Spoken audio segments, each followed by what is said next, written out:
Yeah, wasn't Yakov in the Jurgen? He was the regular. Wasn't Paul in there good? Paul? Okay.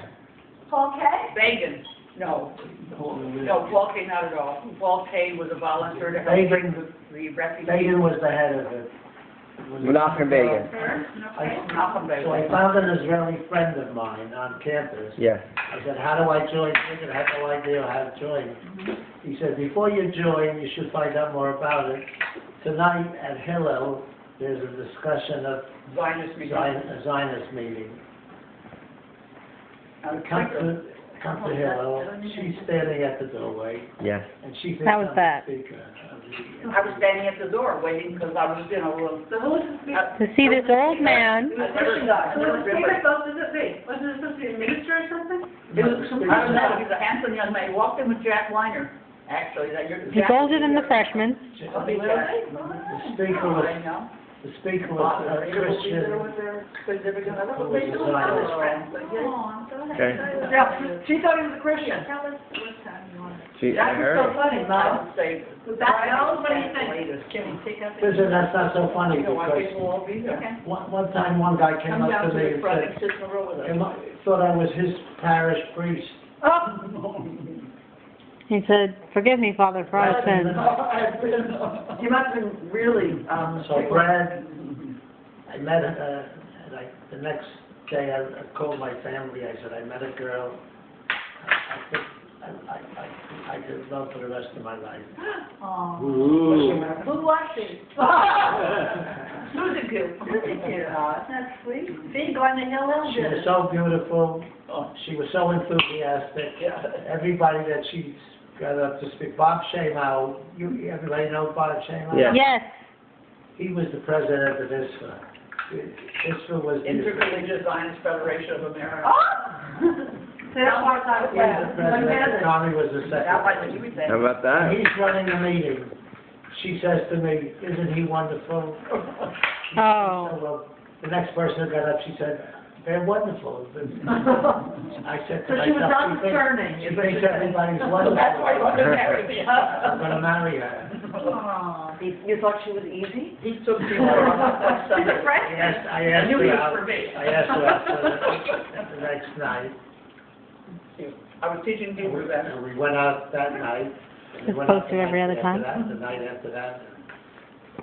Yeah, what happened when you went out in the summer? I remember the name Stu Yorkshire. I told you that. Who is that? No, you didn't. Yeah, last week when you got stuck on it. I came up with Stu Yorkshire in the middle, and you said, that's him. The one who was... No, it was. Who's Stu Yorkshire? Who is he? So she put more food in her mouth, she can't eat that. That Saturday, Your rival? no, that Saturday, I was invited Goodbye. to a party at the house of Stu Yorkshire. Now, who was Stu Yorkshire? He was in our elementary school with me. He was originally from upstate New York, and his family, in order to save $25 a quarter, moved from Syracuse to Columbus to become residents of Ohio. $25, that's all they saved? That's $25 a quarter, That's nothing. or $75 a year. Wow. They moved, he gave up their home. Now it's in Syracuse 10,000. And moved to Columbus. It was a lot warmer there. So he invites us, my roommate, Jack Weiner. Everybody knows he's going to be there tomorrow. Oh, that's great. When he used to live, when you lived in PGA, didn't he live nearby? What? When you lived in PGA, didn't Jack live nearby? Didn't he work in American Express? That's Jack Chase. Chase next door. Oh. Yeah. Sorry. Struck out. Jack Weiner was at our elementary school. Got it. He lived in the room next to me. And another roommate, Carmie, who was the roommate with the young girl. Uh-oh. Oh, my. Oh, I remember this story. I don't. Oh, you don't want to hear now. Jack's roommate. Eddie Parker. Eddie Parker.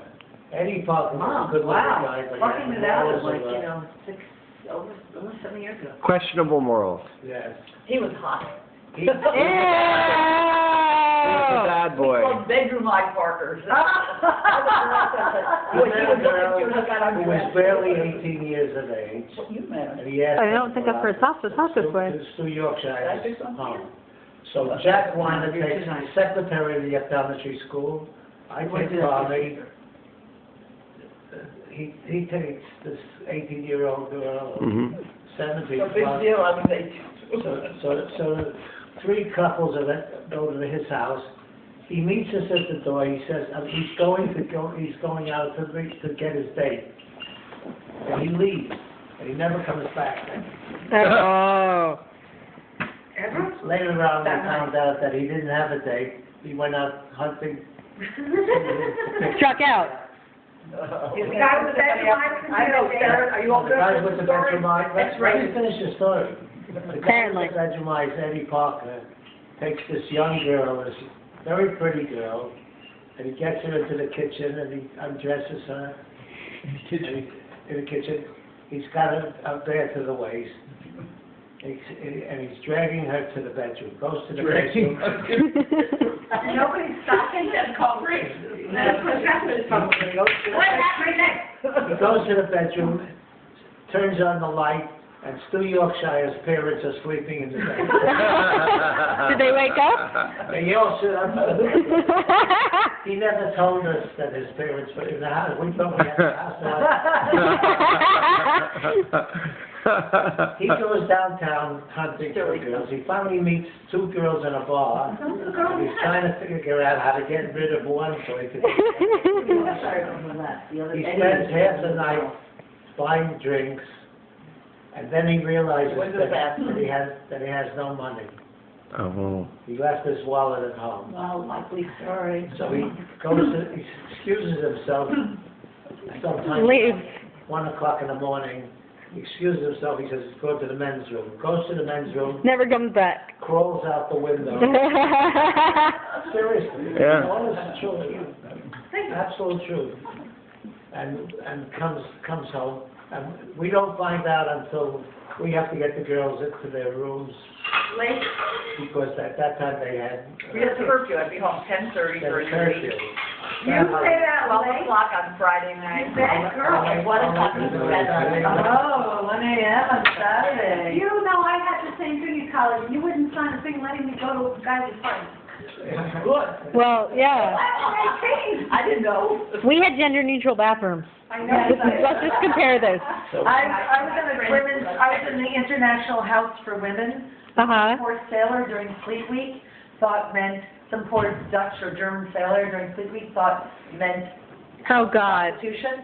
So he walks in, and like every college dorm in the 70s, There's a guys marm. are showing up, and the girls are coming down. They're coming down in their pajamas. They're coming down in their bathrobes. And he's They're taking waiting. the guys in. They go bring them upstairs. So as each girl comes down, he thrusts a $20 bill at them. It was at Reuben. They took it and went upstairs. The Reuben International Hall for Women. They went, "Thank you very much," and took their dates and went upstairs. And he tried because he didn't have any English. He tried the next one. He tried the next one, and finally, in frustration, he's yelling and screaming. They had to call the police and drag the poor guy out of there. And he thought he was in a house of prostitution where the women came down, signed the men in, and took his money.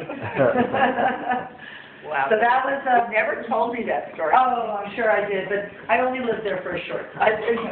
Thank God. It was not a house of prostitution. It was a dorm in which men were not allowed unless you signed them in, unless you approved allowing them to come in. His mother wasn't allowed to have them unpacked. There's a lot going on in that house. You know, There's some shenanigans. No, no, we weren't allowed into the dorms. She wasn't allowed to the dorms. We weren't allowed either. Whoa, wait. Helene, you mean by Brandon? Yeah. Okay, she's talking about by the school. His mother was not allowed into the... The school takes the parents and the kids get picked up when they're freshmen. They show, are you videotaping this? Yeah. She's been videotaping Oh, since no, your dad okay. started talking. So, well, somebody's going to try to want to video. I'm off the record. No, in most of the schools now, you get in line in your car with all your stuff, you pull up in front of the dorm, a lot of kids run out, they grab everything out of the car, 1, 2, 3, and your son gets whisked away. And then you are told to go park on the other side of campus, and you have to go to these groups of meetings. and nobody lets you see your son until the very end of the day when supposedly he's unpacked. Good life. So we got called in, and we had about half an hour left before he had a meeting, a door meeting, and we had a half an hour to unpack him. He hadn't done it. He can do it himself when you're gone. No, he needed help. He had never learned to make a bed. So we had to do. It's not like they're going to make their beds in college. No. He actually learned to do laundry. He learned to do laundry when his roommate went away and people wanted to use the other bed, and he knew he had to put his sheets on his roommate's bed to be a good roommate. So that's when he learned to do laundry, because he had to do the sheets and then wash them. So he had sheets to replace the laundry. My dad had pink everything at one point. That I remember from New Falls. Yeah. We taught them how to do laundry. how to do laundry. We taught them how to do Remember laundry. my But friend nowadays, Jean Walter? Sure, yeah, Jean was my roommate, and I never saw her before, after in my whole life. She would take something off, a skirt, a sweater, and she'd put it under the chair. Then the next day, what she had, she'd put it on top, and then on top, and then on top, to the top of the chair. And she put it at the end of the quarter, and then she started pulling it from the... Because it had been disinfected by air. Right. You could never live with me. No. Well, it was like a pyramid, you know, pizza. Can I tell you what they do now? Mm. Febreze has been invented. Febreze. Oh, God. It kills all odors. It does And not so kill the bacteria. The kids will go back into their laundry, especially the boys. They'll pick things up, they'll sniff them, they'll Febreze them and put them back on and go out. So the clothes don't smell bad, but they're just disgusting. And Now- they'll decide if it's a Febreze. Now, how did Sue lead to the watch? Progress. Now, grandfather, how did the Sue story lead to the watch? What? We were talking about the watch that you proposed with, and we're still far from getting there. You're taping this? Yes, she is. Well, he gave me the watch in September of '46. Doesn't matter, but why was the other story first? But Why'd you mention Sue when she asked you about how you proposed the watch? I'm lost. Okay, You have a chart? so Sarah asked you a question. She said, you said, oh, I've got a story of why What? I did the watch. And you started to tell the story, but you very quickly went to I don't Sue. remember. Oh, So now we're lost. so why did you give me a watch? that's a ring, right? Is that the question? Yes. I didn't have the money to buy it. That's the answer we've always known, yeah. I thought Sue maybe... Okay, so how did you give her the watch? How did you give me the I watch? had it in my hand, and I reached across and gave it to Oh, her. God. And then she knew that Oh, watch were you meant she was going to proposing? marry you. Yeah, I will watch over you, he said. Maybe, I don't remember. I don't remember. But the point was, my parents... the real story is, you guys want the real story. Yes. The story. I never proposed to her, and she Right. never proposed to me. It just became, we had an understanding after we dated a while. I saw her every night. It's very intense, you know. You see, we see each other all the time. It's not like you're dating once a week. Did you guys ever get married? We decided to get booked, we never got married. Now we know the truth. Are you taping this? Yes, yes. One addendum that I Yeah, should but tell go. you is that when her parents came to visit her at the college campus, And I was with them, and Izzy I was made you with for the them. first time. I finally went to her parents and asked their permission to marry her daughter, which I think is a rarity today. No. It's actually coming right back in fashion. Now What that's about true. the fashion? It creeps me out. Max came to ask you, didn't he? Yes, That you did. I Brad, gave you my didn't ask speech. permission. That Matt spoke got about that. went to you, he went to me too and asked. So if you never proposed, when did you give her the watch? He gave me the watch when we came back from New York in Came, we September went out for of drinks. '46, I think. Wait, And After, Watch I'll let you it, know that. pink. I'll show it to you. Can I tell you when I first met Marty? no. Carmie said, come to Columbus, I want you to meet my friend boy. Fred, I didn't say boyfriend. And I remember it was my parents, we're waiting for Marty, and all of a sudden, this guy comes running and he jumps over a hedge. So excited. And I They were on the said, other side of that. Very handsome. Instead of walking around, brown cow. instead of walking all the way around. And I said, said, oh my God, I said, he's a real jock. you did. Football player, I didn't. that's a football You did? player. I thought you did. But she fell in love with him. So I have a question. I said, he'll never last. You met Mom, you guys dated intensely, you went home for the summer. You No, we didn't didn't come home for the summer, we only went home for a week, and we were in summer school You together all summer. told me, No, we you were, have to tell me what the appropriate time period is. okay. You told me he went home to Brooklyn for a time period, Mhm. and you never heard from him, I and didn't you were hear- upset. I didn't hear from him that the week or 10 days that he was there. Just that, just Before one the wedding? wedding? No. Wow, you're demanding. Before the wedding. No, not wedding, no, this is, we met in the spring. It's early. I had decided before that I wanted to go to summer You school. said you Yes, thought he in got fact, back to one of his other girlfriends. No, I thought the whole no. summer you were pining away. I didn't know that he didn't call or didn't write, when he came back, in fact, Jack Leonard came to see me first. He said, there's someone that I shot down the stairs, and I saw Jack said, oh, hi. You knew I was so disappointed. And you came in like 2 or 3 days later. Oh, oh. Ouch. I don't know, Jack came home, I was kind of surprised. I don't think I Never told you. No, So really, it was only 10 days. I If think I you were pining away from were one to summer have to go, and you had written them off. You were angry, you written them off think because you that- went like, no, I remember the history, there's the. Not saying I'm going to. It was kind of a conference, like a conference. I think I remember that. And I wrote that, then you come back to Cleveland, and go to this conference when you have for the weekend, the other Zionist, you know, became you came to, you had my parents home that He knows that your mother was trying to set you up with the other guy.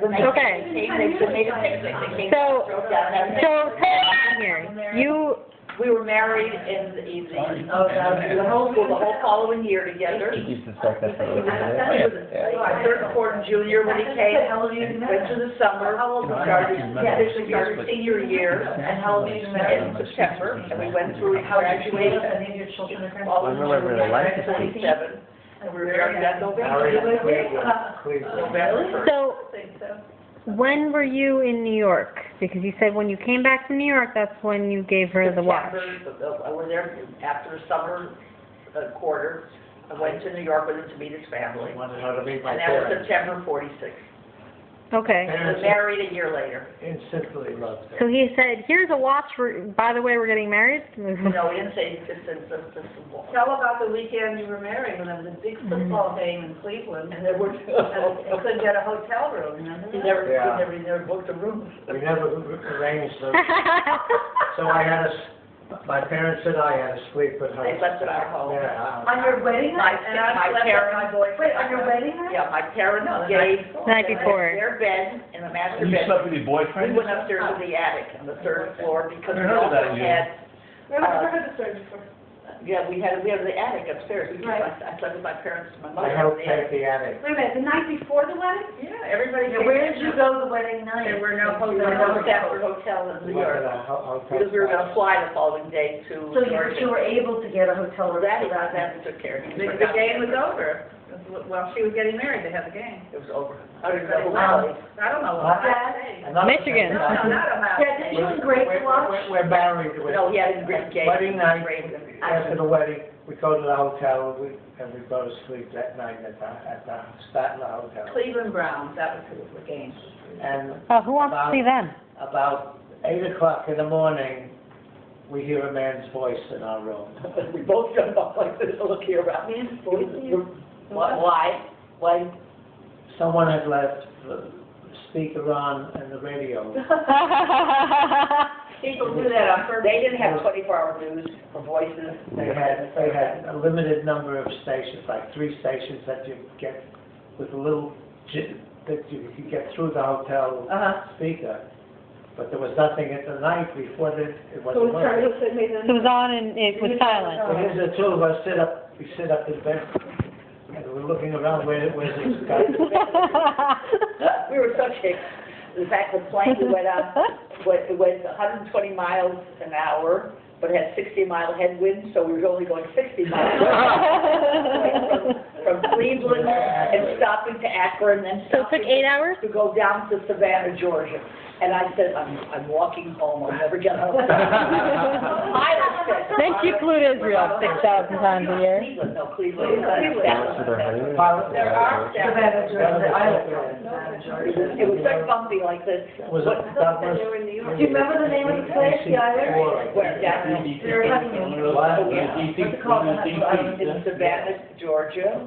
We How? stayed What's the island? at Tybee Island. Tybee The plane Island. was gone And we like stayed at the this. old General Oglethorpe Hotel, Uh-huh. which was How was it in so November? elegant. How was it in November? Cold? November 1st, Yeah. just like the Austin. November 2nd when you got there. There were the most unusual, elegant people who were there. We had the place to ourselves. There was a gynecologist from New York who was originally born in Germany. There were two honeymoon He was couples, born to a rich, to a wealthy family. He always had tutors, and everything. tutors. He didn't have to go to, regular school. There was Jean Olivier, who was a French writer, with his wife. They were Jewish. There were two young couples on their honeymoon. One was the family owned art galleries, and the other one owned Winery. Why did you pick that place, Marty? Oh, why? Because you read the article. I read an article about it. The Bretton What Woods. was it? The Bretton Woods Conference was held before the United Nations was established, and they held it there in a south. We The had, Hotel Oglethorpe. yeah, we had reciprocity with 3 other hotels, so we could go and have lunch in the town. First time I heard women coming together, and she said, "You moms are y'all," little Yiddish. We had the use of 3 hotels. We stayed at the Resort Hotel, The Tybee which Island. is on Tybee Island, Right outside of Savannah. outside of Savannah, right. We had the use of the beach hotel, so we could go to the beach on the ocean And have lunch and there. have lunch, and it's part of the deal. You sent a postcard from there, I remember. Yeah. And we could go swimming, spend the day. And in the evening, there was a hotel in town in Savannah, which was like the Oglethorpe. It was like the National Walleye Yeah, or they're the tired. Waldorf Astoria. What are you trying to say? Mom wants to know what you're trying to say. It's really not. Can you get my Full phone to the orchestra, what do you call it, the nightclub. So that's what we would do. We would have breakfast at where we Hard were. We'd go to the beach house Match and TV. spend the day and have lunch. Then we'd come back, get dressed, clean up and so on, get fully dressed, go to town. All of it in a limousine that the hotel ran. And One final story. Tell the story about our bottle of champagne was waiting for us in the bar. She tells it better than I do. All right, go ahead. The last we made these friends, and they were wonderful to us. And every As morning, soon as we came into the gynecologist was As soon as saying, we came into The the hotel gynecologist. and checked in, they said, "Excuse me, sir, Dr. Hamilton, there's a bottle of wine, champagne. in the nightclub. Whenever you're ready, come down. The hotel gives you as a gift." For your honeymoon. Invited our new friend to come and join us The last gynecologist. night to have the champagne. And so come to the floor and said, "Out comes a little pony." So the gynecologist, he goes, "Croissant," he's more busy. Every morning he would say to me, "How are you, my dear? How are you?" Checking on me. And then we were on a honeymoon. As long as he didn't try to examine you, we're fine. Yeah. Sweet. How are you, my dear? It was very, they How- They were very wealthy people. Was he much older, was he yeah, young? they were an older man. Yeah. Oh, okay. He was alone. Kind of He came alone, but it was really, You're a it wealthy guy. was unusual because there was, I don't know, it was an unusual group, but we connected. Jean You do meet the Olivier. most interesting people when you go someplace. Jean Olivier, who she Oh, said was not Jewish You girl. see the pictures on the, Jewish on top of woman. the, Had been in- Diving board. Oh my God, these are the sexiest pictures I've ever seen. well, Jean that's how it used to Olivier, be. what you guys to hear this, Jean Olivier, Right. the French writer, Yeah. had been an officer of the British Army Uh-huh. during World War II, and he was stationed at the Khyber Pass in India. So he regaled us with stories about the officers in the British Army. They had to dress every evening in full uniform for dinner. You know, the officers Yeah. had dress uniforms, but they had turbans with all their medals and so on. So he would regale us with these stories about his experience. Do you remember any of the stories about the Khyber Pass? You know,